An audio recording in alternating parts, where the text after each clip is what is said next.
Si vous nous rejoignez dans ce 12-45, mesdames, messieurs, bonjour. Voici les titres. Les artistes béninois bénéficient-ils des droits d'auteur ou en est-on dans la redistribution des droits d'auteur au Bénin? Les réponses dans ce journal.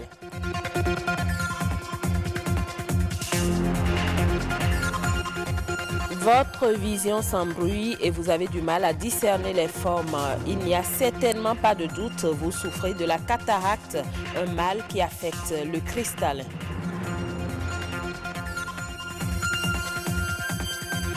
Autant il faut un permis de conduire pour les voitures, autant il en faut pour certaines motos à 2 ou 3 roues. Par ignorance ou mépris des dispositions légales, les motocyclistes n'y accordent aucune importance. Le constat dans quelques instants. Au Bénin, les artistes ont des droits exclusifs sur leurs œuvres.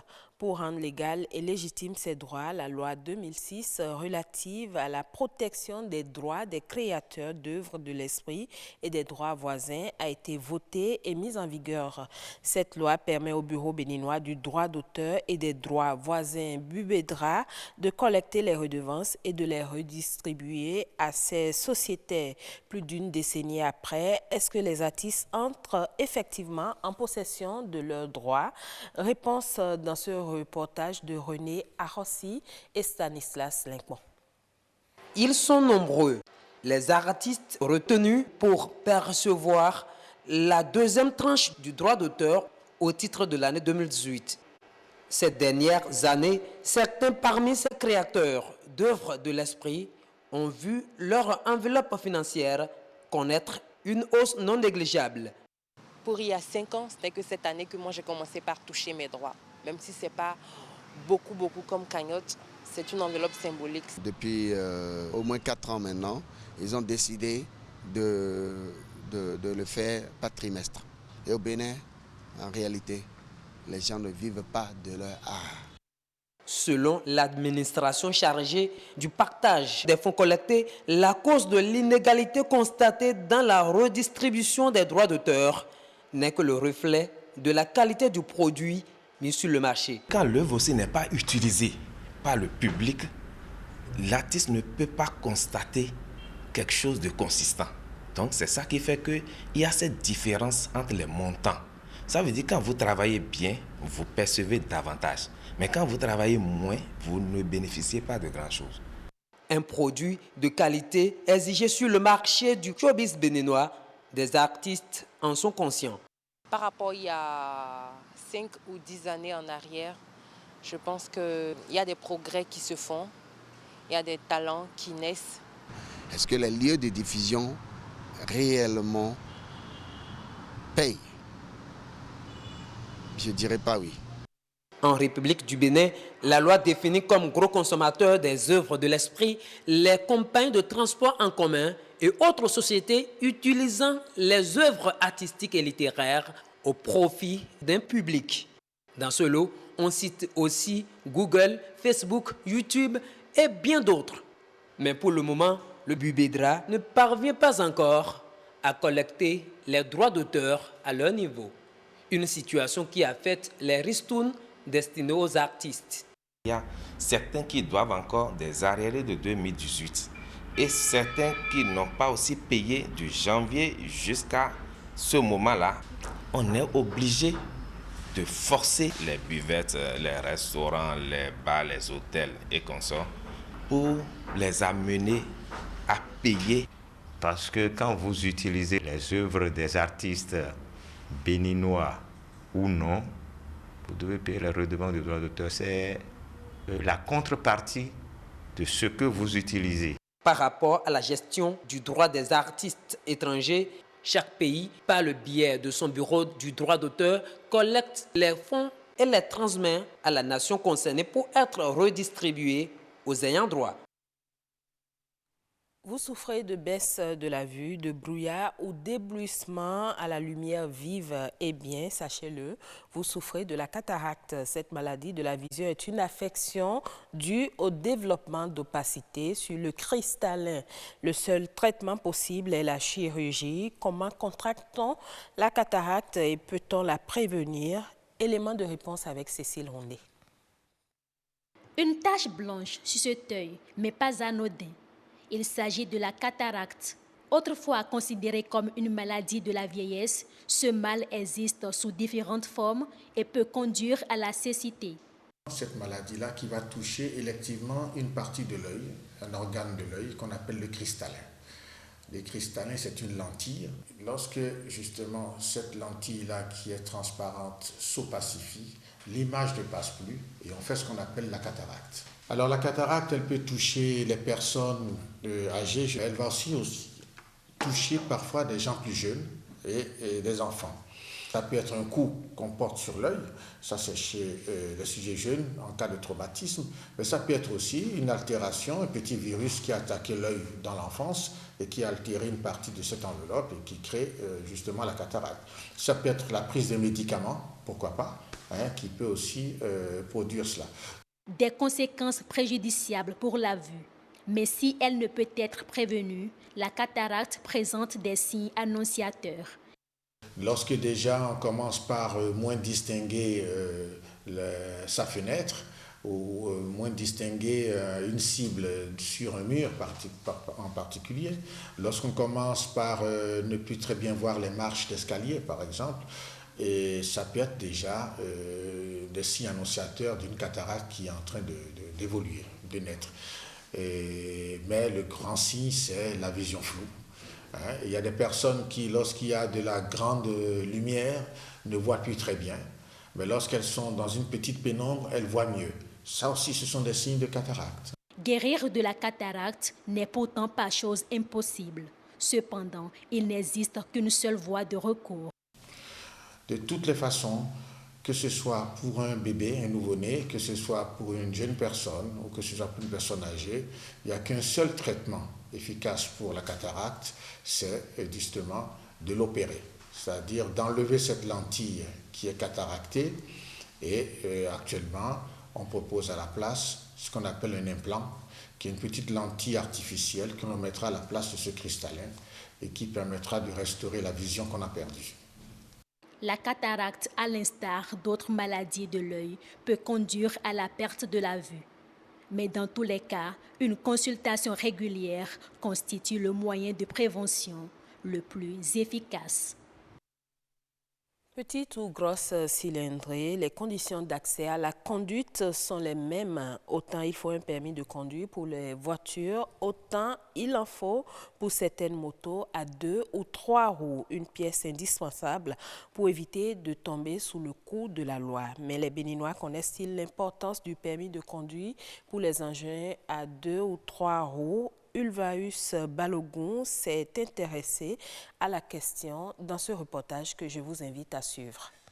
L'usage d'un engin à 2 roues ou d'un tricycle motorisé est soumis à une réglementation tout aussi particulière que celle des automobiles dans le cadre du Code de la route. Mais très peu de Béninois en sont conscients. Non, je n'ai pas de permis pour conduire ma moto. Visiblement, ils sont nombreux, les usagers de la route, à ignorer l'existence du permis de conduire pour moto. Pourtant, ce type de permis a bien sa valeur d'être. Les conducteurs à 2 roues ne respectent pas le code de la route. Et ce qui est à la base de ça, c'est qu'ils ne prennent pas l'auto-école avant de venir sur la route. Avant de mettre dans la circulation, vous devez avoir une autorisation de conduire un engin ou bien un véhicule automobile. Au Bénin, 3 catégories de permis sont reconnues en fonction de la cylindrée de la moto. Nous avons les permis A1, A2, A3. Le permis A1, c'est pour conduire les engins à 2 roues de petite cylindrée, c'est-à-dire de cylindrée ne dépassant pas 75 cm3. Les Tchénanan, les MAT, ces motos d'âme qui n'ont pas d'embrayage là, sont rangées dans la catégorie A1. Le permis A2 autorise la conduite des motocyclettes de cylindrée moyenne, c'est-à-dire de cylindrée dépassant les 75 cm3 jusqu'à 400. C'est les motos comme les Saneli, les Sania avec embrayage, les Bajaj, les engins des ZEM, même les tricycles. La catégorie A3. Ça, c'est pour les grosses motos. Hein, les motos que les motards conduisent pour les policiers qui se mettent devant les officiels. C'est les grosses motos là, dont la cylindrée, bien entendu, dépasse les 400 cm3. Et pour obtenir ces différentes catégories de permis, le passage dans une auto-école est indispensable. Pour obtenir cette catégorie de permis A1, vous devez satisfaire à l'examen théorique, c'est-à-dire du code de la route. On n'exige pas la conduite. Avant d'obtenir le permis A2, il faut, en plus le code de la route, il faut un examen pratique. On doit quand même évaluer l'apprenant par rapport à sa capacité de conduire l'engin là. L'obtention du permis A2 et celui du A3 respectent les mêmes critères dans le code de la route et l'examen de conduite. Mais un âge minimum est requis pour toutes ces différentes catégories de permis. 16 ans au moins pour le A1, A2 18 ans au moins et le A3 21 ans au moins. Les permis de conduire A1, A2 et A3 sont permanents. Le prix de leur obtention dépend certes d'une auto-école à une autre, mais le non-respect de cette réglementation est puni par la loi. Le climat et la météo sont des éléments indispensables à l'agriculture. Les maîtriser est nécessaire pour tout producteur à la recherche d'un bon rendement. Cela leur permet de choisir les semences en conséquence et surtout de savoir quand et comment répandre l'engrais. Un agrométéorologue nous en parle et c'est au micro de Samson Thiomon et Estelle Pazot. Nous avons des applications en météo qui sont beaucoup plus utiles pour l'agriculture. C'est pourquoi nous parlons de l'agrométéorologie, c'est-à-dire l'application de la météorologie à l'agriculture. Aujourd'hui, avec les changements climatiques, nos paysans ont du mal à maîtriser les saisons.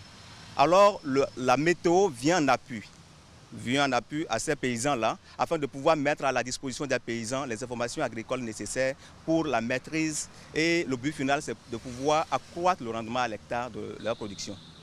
En cas de sécheresse, déjà, comme nous faisons la prévision saisonnière, nous mettons à la disposition de nos paysans les informations en début de saison.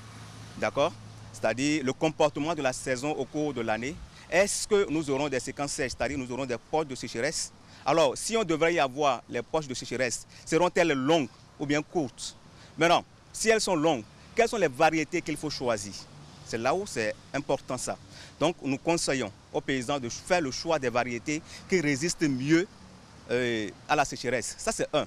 En dehors de cela, lorsque la saison démarre, nous on calcule ce qu'on appelle l'ETP, c'est-à-dire l'évapotranspiration potentielle, qui vous permet, c'est des termes techniques, qui permet de pouvoir évaluer la quantité d'eau qui est disponible pour que la plante puisse exploiter. D'accord? Et lorsque nous calculons ce paramètre qui est l'ETP, ça nous permet de dire aux paysans que la plante est en train de traverser une période de stress hydrique, c'est-à-dire que la sécheresse.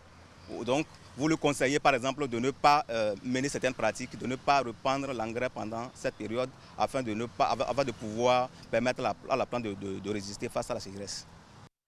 En Afrique, les États de l'Union économique et monétaire ouest-africaine mobilisent 1137 milliards de francs CFA sur le marché des titres publics au cours du troisième trimestre de 2019.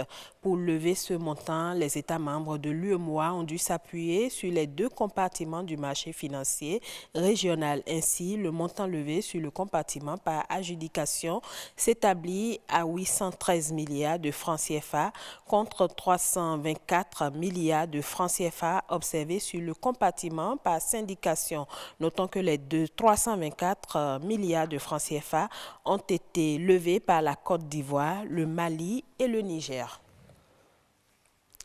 Au Burkina Faso, l'OFID, le fonds OPEP pour le développement, débloque 20 millions de dollars en faveur de la promotion des filières agricoles, notamment au profit du projet d'appui à la promotion des filières agricoles PAFPA. D'un coût global de 111,7 millions de dollars, le PAFPA a pour objectif d'accroître la productivité et les revenus des exploitants agricoles à travers le renforcement des 4 filières que sont le riz, le maraîchage, le sésame et le niébé. L'initiative cible 4 régions et devrait permettre aux producteurs d'adopter des pratiques efficientes dans le domaine de la culture, de la transformation et du stockage de leurs récoltes. Eh bien, ce sera tout pour cette édition du journal. Merci à vous de l'avoir suivi.